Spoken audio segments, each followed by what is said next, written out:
अस्सलाम वालेकुम दोस्तों, मेरा YouTube चैनल वेदे पाओ अली हसन हार्डवेयर इंजीनियर 12 प्लेटां दी ट्राली तैयार करने पे ते पहले एक तैयार असा कीती आई ओदी तुहानू मुकम्मल डिटेल दसीए ओ साडे कस्टमर लेके गए फिर जिथे ट्राली गई है उसे या तू एक होर आर्डर आ गई है वो ट्राली उसे नक्शे तैयार करके देनी है 12 प्लेटां वाली ਤੇ ਇਹ ਹੁਣ ਤੁਹਾਨੂੰ ਦੱਸਦੇ ਪਏ ਵੇਖ ਲਓ ਜੀ ਇਹ ਸਾਡਾ ਚੈਨਲ ਵੀ ਹੈ ਇਹ ਵੇਖ ਸਕਦੇ ਹੋ ਇਹਦੇ ਵਿੱਚ ਇਹ ਬੈਰਿੰਗ ਘੁੰਮਣੇ ਨੇ ਇਹ ਵੇਖੋ ਜੀ ਇਹ ਬੈਰਿੰਗ ਇਹਦੇ ਵਿੱਚ ਚੱਲਣੇ ਇਹ ਵੇਖ ਸਕਦੇ ਹੋ ਜੀ ਇਹਦੇ ਵਿੱਚ ਅੱਛਾ ਉਸ ਤੋਂ ਬਾਅਦ ਇਹ ਐਂਗਲ ਪਈਏ ਐਂਗਲ ਨਾਲ ਬੈਰਿੰਗ ਲਾਉਣੇ ਨੇ ਇਹ ਵੇਖ ਸਕਦੇ ਹੋ ਜੀ ਇਹ ਐਂਗਲ ਪਈਏ ਇਹਦੇ ਨਾਲ ਅਸਾਂ ਇਹ ਬੈਰਿੰਗ ਇੱਥੇ ਲਾਉਣੇ ਨੇ ਫਿਰ ਚੈਨਲ ਨਾਲ ਸਾਡੇ ਦੂਸਰੇ ਬੈਰਿੰਗ ਲੱਗਣੇ ਨੇ ਯਾਨੀ ਕਿ ਦੋ ਸਾਈਜ਼ ਦੇ ਬੈਰਿੰਗ ਹਨ ਉਹ ਇੱਕ ਸਾਈਜ਼ ਚੈਨਲ ਨਾਲ ਲੱਗ ਗਈ ਸੀ ਔਰ ਇੱਕ ਸਾਈਜ਼ ਐਂਗਲ ਨਾਲ ਲੱਗ ਗਈ ਸੀ ਤੇ ਇਨਸ਼ਾਅੱਲਾ ਇਹ ਤਿਆਰ ਕਰੇ ਪਏ ਇਹਦੇ ਜਿਹੜੇ ਚੈਨਲ ਦੇ ਪੀਸ ਪੈਣ ਉਹ ਇਹ ਸਾਈਡ ਦੇ ਪੈਣ ਇਹ ਵੇਖ ਸਕਦੇ ਹੋ ਜੀ ਇਹ ਮੁਕੰਮਲ 8 ਪੀਸ ਹਨ ਪਏ ਇਹ ਐਂਗਲ ਦੇ 8 ਪੀਸ ਹਨ ਔਰ ਚੈਨਲ ਦੇ ਵੀ 8 ਪੀਸ ਹਨ ਜਿਹੜੇ ਅਸੀਂ ਰੇਲਰ ਤਿਆਰ ਕਰਨੀ ਇਨਸ਼ਾਅੱਲਾ ਇਹਦਾ ਕੰਮ ਕਰੇ ਸੀ ਇਹ ਬਾਕੀ ਸਮਾਨ ਜਿਹੜਾ ਉਹ ਅੰਦਰ ਪਿਆ ਵਰਕਸ਼ਾਪ ਦੇ ਤੇ ਉਹ ਜਿਵੇਂ ਇਹਦਾ ਕੰਮ ਸ਼ੁਰੂ ਕਰੇ ਸੀਏ ਉਈਆਂ ਤੁਹਾਨੂੰ ਅਸਾਂ ਡਿਟੇਲ ਦੱਸੇ ਸੀਏ ਵੀਡੀਓ ਦੇ ਨਾਲ ਰਹਿਣਾ ਇਨਸ਼ਾਅੱਲਾ ਇਹਦਾ ਰੇਟ ਵੀ ਦੱਸੇ ਸੀਏ ਤੁਹਾਨੂੰ ਬਈ ਕਿਤਨੇ ਖਰਚੇ ਤਿਆਰ ਹੋਈਏ ਟਰਾਲੀ ਔਰ ਸਾਰਾ ਸਮਾਨ ਜਿੰਨਾ ਵੀ ਹੈ ਉਹ ਅਸੀਂ ਆਪਣੇ ਕਸਟਮਰ ਨਾਲ ਗਏ ਅਸੀਂ ਮੁਲਤਾਨ ਲੈ ਕੇ ਆਏ ਹਾਂ ਇਹ ਸਾਰਾ ਸਮਾਨ ਉਹਨਾਂ ਸਾਨੂੰ ਲੈ ਕੇ ਦਿੱਤਾ ਅਸੀਂ ਇਹ ਮਜ਼ਦੂਰੀ ਤੇ ਤਿਆਰ ਕਰ ਰਹੇ ਹਾਂ 2001 ਮਣ ਦੀ ਮਜ਼ਦੂਰੀ ਹੈ ਉਹ ਅਸਾਂ ਵਜ਼ਨ ਦੇ ਹਿਸਾਬ ਨਾਲ ਉਹਨਾਂ ਦੇ ਕੋਲ ਪੈਸੇ ਲੈ ਲੈਣੇ ਤੇ ਬਾਕੀ ਡਿਟੇਲ ਜਿਹੜੀ ਤਿਆਰ ਕਰਨ ਦੀ ਉਹ ਇਨਸ਼ਾਅੱਲਾ ਤੁਹਾਨੂੰ ਮਿਸਤਰੀ ਅਲੀ ਹਸਨ ਦੱਸੇ ਸੀ ਮੁਕੰਮਲ ਵੀਡੀਓ ਦੇ ਨਾਲ ਰਹਿਣਾ ਸਾਰਾ ਪਲੇਟਾਂ ਵਾਲੀ ਟਰਾਲੀ ਤਿਆਰ ਕਰਨੇ ਪਏ ਉਹਦੀ ਤੁਹਾਨੂੰ ਅਸਾਂ ਮੁਕੰਮਲ ਪਹਿਲੇ ਡਿਟੇਲ ਦਸੀਏ ਜਿਹੜੀ ਅਸੀਂ ਐਂਗਲ ਵਾਲੀ ਰੇਲਿੰਗ ਦੇ ਵਿੱਚ ਲਾਉਣੀ ਹੈ ਚੈਨਲ ਦੇ ਵਿੱਚ ਉਹਦੇ ਬੈਰਿੰਗ ਲਾਈਨ ਉਹ ਮੁਕੰਮਲ ਕਲੀਅਰ ਹੋ ਗਏ ਉਹ ਤੁਹਾਨੂੰ ਅਸਾਂ ਪਹਿਲੇ ਦੱਸਿਆ ਹੁਣ ਚੈਨਲ ਇਹ ਵੀ ਹੈ ਇਹਦੇ ਅਸੀਂ ਬੈਰਿੰਗ ਲੈਂਦੇ ਪਏ ਇਹ ਵੇਖ ਲਓ ਜੀ ਬੈਰਿੰਗ ਇਹ ਇੱਥੇ ਕਰਕੇ ਇਹਦਾ ਇੱਥੇ ਟੋਚ ਲਾਉਣਾ ਇੱਥੇ ਲਾਉਣਾ ਲਾ ਕੇ ਇਹਦੇ ਵਿੱਚ ਅਸਾਂ ਐਂਗਲ ਚਲਾਉਣੀ ਜਿਹੜੀ ਰੇਲਿੰਗ ਅਸੀਂ ਤਿਆਰ ਕੀਤੀ ਏ ਇਹ ਹੁਣ ਚੈਨਲ ਦੇ ਇੱਥੇ ਬੈਰਿੰਗ ਲੈਂਦੇ ਪਏ ਬੈਰਿੰਗ ਲਾ ਕੇ ਫਿਰ ਅਸਾਂ ਇਹਨੂੰ ਸਿੱਧਾ ਕਰਸਾਂ ਇਹ ਵੇਖ ਲਓ ਜੀ ਇਹ ਇੱਥੇ ਚੈਨਲ ਸਿੱਧਾ ਹੋ ਗਈ ਸੀ ਇਹ ਇੱਥੇ ਥੱਲੇ ਬੈਰਿੰਗ ਆ ਗਈ ਸੀ ਇੱਥੇ ਕਰਕੇ ਇਹਦੇ ਵਿੱਚ ਜਿਹੜੀ ਐਂਗਲ ਚੱਲ ਸੀ ਉਹਦਾ ਅਸਾਂ ਤੂੰ ਹਾਂ ਸਾਡਾ ਤੂੰ ਇਹਦਾ ਸਾਈਜ਼ ਵੇਖਾਂ ਬਈ ਤਾਂ ਕਿ ਜਿਹੜੇ ਬਾਹਰ ਛਿਕੀਆਂ ਐਂਗਲ ਤੂੰ ਬਰਾਬਰ ਹੋ ਖਲੋਵੇਂ ਉਹ ਵੇਖਣਾ ਹੈ ਇਹਦੇ ਬੈਰਿੰਗ ਲਾਉਣੇ ਲਾ ਕੇ ਇਹ ਬੈਰਿੰਗ ਲਾ ਕੇ ਇਸ ਤੋਂ ਬਾਅਦ ਅਸਾਂ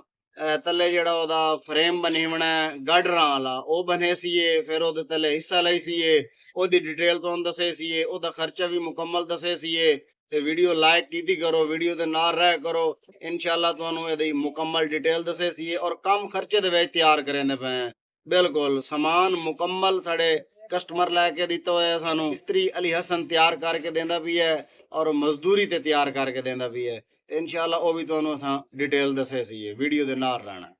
ਤੁਹਾਨੂੰ ਅਸਾਂ ਦੱਸਿਆ 12 ਪਲੇਟਾਂ ਵਾਲੀ ਰੇਲਿੰਗ ਵਾਲੀ ਟਰਾਲੀ ਤਿਆਰ ਕਰਦੇ ਪਏ ਇਹ ਬੈਲ ਵਾਸਤੇ ਤਿਆਰ ਹੋ ਰਹੀ ਹੈ ਮਿਸਤਰੀ ਅਲੀ ਹਸਨ ਅੱਡਾ ਫਤਿਹਪੁਰ ਦੇ ਤਿਆਰ ਕਰ ਰਿਹਾ ਹੈ ਤਹਿਸੀਲ ਅਹਿਮਦਪੁਰ ਸਿਆਲ ਜ਼ਿਲ੍ਹਾ ਜੰਗ ਇਹ ਵੇਖ ਸਕਦੇ ਹੋ ਜੀ ਇਹ ਤੱਲੇ ਦਾ ਹਿੱਸਾ ਵੀ ਲਾ ਰਹੀ ਹੈ ਔਰ ਇਹ ਜਿਹੜਾ ਚੈਨਲ ਦਾ ਪੀਸ ਹੈ ਤੱਲੇ 5 ਫੁੱਟ ਦਾ ਵੀ ਹੈ ਇਹ ਵੀ ਅਸਾਂ ਕੱਟ ਕੇ ਥੱਲੇ ਬੈਂਡ ਦੇ ਕੇ ਉਹ ਵੀ ਅਸਾਂ ਲਾ ਲਈ ਹੈ ਥੱਲੇ ਉਹਦਾ ਹਿੱਸਾ ਵੀ ਲਾ ਲਿਆ ਹੈ ਉਸ ਤੋਂ ਬਾਅਦ ਜੀ TR ਦੀ ਸਪੋਰਟ ਦਿੱਤੀ ਹੈ ਐਵੇਂ ਉਹ ਵੀ ਅਸਾਂ ਬੋਲਡ ਇਸਤੇਮਾਲ ਕੀਤੇ ਹਨ TR ਹੁੰਦਾ ਹਾਰਡ ਬਿਲਕੁਲ ਅਗਰ ਵੈਲਡਿੰਗ ਕਰੀਏ ਤਾਂ ਵੈਲਡਿੰਗ ਦਾ ਖਰਚਾ ਵੀ ਹੁੰਦਾ ਮਜ਼ਬੂਤੀ ਵੀ ਨਹੀਂ ਹੁੰਦੀ ਕਿਉਂਕਿ ਹਾਰਡ TR ਹੈ ਉਹ ਟੁੱਟ ਪੈਂਦਾ ਇਸ ਵਾਸਤੇ ਅਸਾਂ ਇਹਦੇ ਬੋਲਡ ਇਸਤੇਮਾਲ ਕੀਤੇ ਹਨ ਉਸ ਤੋਂ ਬਾਅਦ ਅਸਾਂ ਪੈਰ ਵੀ ਲਾ ਲੈਣ ਲੋ ਜੀ ਅਸਾਂ ਪੈਰ ਲਾ ਲੈਣ ਮੁਕੰਮਲ ਇਹ ਪੈਰ ਤੇ ਲੱਗ ਜਾਣ ਹੁਣ ਅੱਗੇ TR ਹੈ ਉਹ ਪਸੰਦ ਪਏ ਇਹਦੀ ਫਿਟਿੰਗ ਕਰਕੇ ਇਹ ਉਹ ਵੀ ਤੁਹਾਨੂੰ ਵਿਖਾਈਨੇ ਆ ਕਹਿੰਦੇ ਪਏ ਇਹ ਵੇਖ ਲਓ ਜੀ ਇਹ ਪਿੱਛੇ ਵੀ ਅਸਾਂ ਬੋਲਡ ਇਸਤੇਮਾਲ ਕੀਤੇ ਹਨ ਇਹ ਵੀ ਬੋਲਡ ਇਸਤੇਮਾਲ ਕੀਤੇ ਹਨ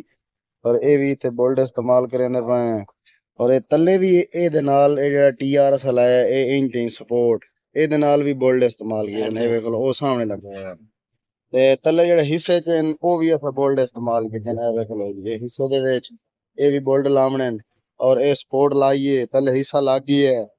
अगे पैर ये भी बना लिए देख लो जी बैक साइड ते भी पैर बना ली है, देख सकते हो, ते फ्रंट ते भी बना ली है। और ये सुराख काट के इन्होंने क्या बोल्ट लाइंदे पे हैं, ए देख लो जी, ये ट्राली तैयार होंदी पई ये 12 प्लेटां वाली। ਹੁਣ ਇਹਦੀ ਰੀਲਿੰਗ ਹੈ ਪਈ ਏ, ਆ ਵੇਖੋ ਤੁਹਾਡੇ ਸਾਹਮਣੇ ਇਹ ਰੀਲਿੰਗ ਇਹਦੇ ਉੱਤੇ ਲਈ ਸੀ ਏ। ਉਹ ਬੈਕ ਸਾਈਡ ਤੋਂ ਸ਼ੁਰੂ ਕਰਨਾ ਹੈ ਉੱਥੋਂ, ਫਿਰ 1 2 ਤੇ 3 ਇਸ ਤਰੀਕੇ ਰੀਲਿੰਗ ਲਾਉਣੀ ਹੈ। ਉਹਦੇ ਵਿੱਚ 2 2 ਪਲੇਟਾਂ ਦੀ ਜਾ ਬਣਵਾਣੀ ਹੈ। ਆ ਵੇਖ ਲਓ ਮੁਕੰਮਲ ਵੈਲਡਿੰਗ ਹੋਇਆ ਖਲਾ ਕਲੀਅਰ ਹੈ। ਇਹ ਸਾਈਡ ਤੁਹਾਨੂੰ ਵੀ ਖਾ ਸਕਨੇ ਆ। ਇਹ ਵੇਖ ਲਓ ਜੀ, ਇਹ 4 ਫੁੱਟ ਦੀ ਚੌੜਾਈ ਹੈ, 18 ਫੁੱਟ ਦੀ ਲੰਬਾਈ ਹੈ ਭਾਈ। ਇਹ ਗਾਡਰ ਹੈ ਭਈਆ। ਇਹ ਤੱਲੇ ਚੈਨਲ ਇਸਤੇਮਾਲ ਕੀਤਾ, TR ਇਸਤੇਮਾਲ ਕੀਤਾ, ਉਸ ਤੋਂ ਬਾਅਦ ਤੱਲੇ ਪੈਂਪ ਲੱਗਾ ਖਲਾ ਹਿੱਸੇ ਦੇ ਵਿੱਚ, ਉਹ ਇਸਤੇਮਾਲ ਕੀਤਾ। ਫਿਰ ਟਾਇਰ ਇਨ ਪੈ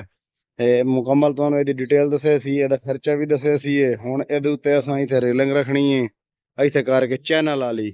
ਉਹ ਇੱਕ ਰੇਲਿੰਗ ਇੱਥੇ ਲਾਉਣੀ ਹੈ, ਫਿਰ ਉੱਥੇ ਲਾਉਣੀ ਹੈ, 2 ਪਲੇਟਾਂ ਇੱਥੇ ਆ ਵਈ ਸਨ, ਫਿਰ ਉੱਥੇ ਆ ਵਈ ਸਨ, ਉਹ ਸੈਟਅਪ ਵੀ ਕਰਨਾ ਹੈ। ਤੇ ਬਾਕੀ ਦੋਸਤੋ ਉੱਥੋਂ ਰੱਖ ਕੇ ਇਨ ਪਮੈਸ਼ ਕੀਤੀ ਆਈ। ਮਿਸਤਰੀ ਅਲੀ ਹਸਨ ਇੱਥੇ ਮੌਜੂਦ ਕੋਈ ਨਾ ਆਈ ਤੇ ਉਹ ਚਲਾ ਗਿਆ ਹੈ ਕਿ ਨਹੀਂ ਕੰਮ। ਫਿਰ ਸਾਡੇ ਸ਼ਰਗਿਰਦ ਖਲਿਆਣ ਵਰਕਸ਼ਾਪ ਤੇ ਉਹਨਾਂ ਤਿਆਰ ਕੀਤਾ ਇਹ ਤਲਮਾ ਢਾਂਚਾ ਹੈ। ਤੁਹਾਡੇ ਸਾਹਮਣੇ ਵੇਖ ਲਓ ਮੁਕੰਮਲ ਜਿਹੜਾ ਢਾਂਚਾ ਤਿਆਰ ਹੋਇਆ ਖਲਾ ਹੈ, ਸਾਡੇ ਸ਼ਰਗਿਰਦਾਂ ਤਿਆਰ ਕੀਤਾ। ਹੁਣ ਮਿਸਤਰੀ ਅਲੀ ਹਸਨ ਆ ਗਿਆ ਹੈ ਆਪਣੀ ਵਰਕਸ਼ਾਪ ਤੇ, ਹੁਣ ਇਹਦਾ ਬਾਕੀ ਜਿਹੜਾ ਕੰਮ ਹੋ ਸੀ ਉਹ ਆਪ ਕਰ ਰਿਹਾ ਹੈ। ਇਹ ਵੇਖ ਲਓ ਇਹ ਰੀਲਿੰਗ ਵਾਲੇ एंगल पई है रेलिंग वास्ते, और वो चैनल भी है वो सामने ਤੁਹਾਡੇ ਇਹਦੀ ਹੁਣ ਫਿਟਿੰਗ ਕਰ ਰਹੇ हैं। इंशाल्लाह ਇਹਦੀ ਤੁਹਾਨੂੰ ਬਾਕੀ ਡਿਟੇਲ ਦੱਸੇ ਸੀ। तो अच्छी लगे तो लाइक करना, सारे चैनल ਨੂੰ ਸਬਸਕ੍ਰਾਈਬ करना, ਤੁਹਾਨੂੰ अच्छे अच्छे मशवरे दिखाऊं। और अल्हम्दुलिल्लाह ये भी कम खर्चे ਦੇ ਵਿੱਚ ਤਿਆਰ ਹੋ ਰਹੀ ਹੈ। ਟਰਾਲੀ ਤੁਹਾਡੇ ਸਾਹਮਣੇ ਪਹਿਲੇ ਐਂਗਲ ਦੇ ਬੈਰਿੰਗ ਲਾਈਨ ਉਹ ਤੁਹਾਨੂੰ ਦੱਸਿਆ, ਫਿਰ ਚੈਨਲ ਦੇ ਬੈਰਿੰਗ ਲਾਈਨ ਉਹ ਤੁਹਾਨੂੰ ਦੱਸਿਆ। ਫਿਰ ਅਸਾਂ ਕਿਤੇ ਕੰਮ ਚਲੇ ਗਏ ਸੇ, ਫਿਰ ਉਸ ਤੋਂ ਬਾਅਦ ਸਾਡੇ ਜਿਹੜੇ ਸ਼ਰਗਿਰਦਾਂ ਉਹਨਾਂ ਇਹ ਢਾਂਚਾ ਤਿਆਰ ਕੀਤਾ, ਅਸਾਂ ਮੌਜੂਦ ਕੋਈ ਨਾ ਸੇ,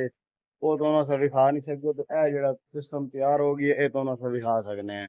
ਤੇ ਹੁਣ ਅੱਗੇ ਜਿਹੜਾ ਕੰਮ ਕਰੇ ਸੀ ਉਹਦੀ ਤੁਹਾਨੂੰ ਅਸਾਂ ਸਟੈਪ ਬਾਈ ਸਟੈਪ ਡਿਟੇਲ ਦੱਸੇ ਸੀ। ਉਹ ਚੈਨਲ ਲਾਉਣੇ ਨੇ, ਫਿਰ ਰੇਲਿੰਗ ਪਾਉਣੀ ਹੈ, ਉਹਦੇ ਵਿੱਚ ਪਲੇਟਾਂ ਫਿੱਟ ਹੋਣੀਆਂ, ਜਿਵੇਂ ਜਿਵੇਂ ਕੰਮ ਹੋ ਸੀ ਉਈਂ ਉਈਂ ਤੁਹਾਨੂੰ ਡਿਟੇਲ ਦੱਸੇ ਸੀ। ਤੇ ਇਨਸ਼ਾਅੱਲਾ ਇਹਦਾ ਜਿਹੜਾ ਖਰਚਾ ਹੋ ਸੀ ਉਹ ਵੀ ਦੱਸੇ ਸੀ। ਹੁਣ ਵੀਡੀਓ ਦਾ ਅਸੀਂ ਐਂਡ ਕਰੇ ਨੇ, ਵੀਡੀਓ ਬੜੀ ਲੰਬੀ ਹੋ ਗਈ ਹੈ। ਤੇ ਅਗਲੀ ਵੀਡੀਓ ਦੇ ਵਿੱਚ ਤੁਹਾਨੂੰ ਅਸਾਂ ਮੁਕੰਮਲ ਡਿਟੇਲ ਦੱਸੇ ਸੀ। ਤੇ वीडियो अच्छी लगे तो लाइक करना, साढ़े चैनल को सब्सक्राइब करना। मिलते हैं इंशाल्लाह किसी नेक्स्ट वीडियो में, तब तक के लिए अल्लाह हाफ़िज़।